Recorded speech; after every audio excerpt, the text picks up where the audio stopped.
ဒါပေမဲ့ live class တွေဆိုတော့အရေးကြီးတာပေါ့ ဖိုက်တော့တဲ့ပုံအနေနဲ့တန်းတန်းမှာ wine နဲ့တင်ဆိုတဲ့ option လေးရှိတယ်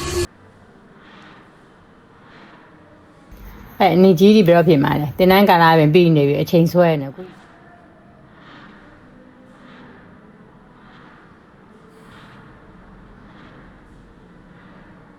မင်းကလည်းတမလေးဖြည့်ချင်တာပဲဟာကိုဒါပေမဲ့ intensive class တွေကဈေးကြီးရလေပြီးတော့ Bible only class တွေကလည်းရှိသေးတာယူ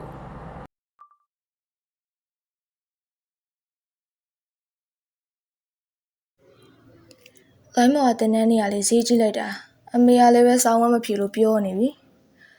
ဟာဘယ်လိုလုပ်ရမှန်းမသိတော့ပါဘူးစိတ်ညစ်ပါတယ်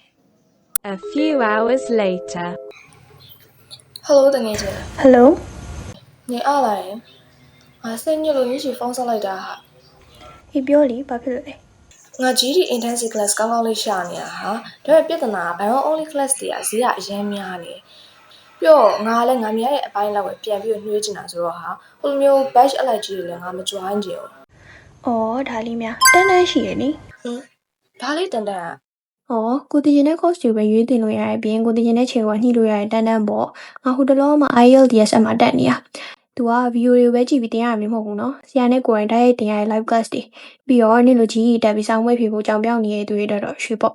ဘာလို့လဲဆိုတော့တန်းတန်းမှာကိုနားမလည်တဲ့အပိုင်းတွေပဲဆရာနဲ့ပြန်တင်ပြန်ဆွေးနွေးလို့ရတဲ့ package option တွေရှိတယ် ဒါပေမဲ့ live class တွေဆိုတော့အရေးကြီးမှာပေါ့ အဲ့အတွက်တော့ပုံအနေနဲ့တန်းတန်းမှာ wine နဲ့တင်ဆိုတဲ့ option လေးရှိတယ်ကို့မှာတူတူတက်ဖို့ပေါ်ရှိလို့စုတက်ရင်လည်းတင်တဲ့ကြီးတက်တာလို့တကယ်လို့မရှိဘူးဆိုလို့ရှိရင်လည်းတန်းတန်းရရှာပေးသေးတယ်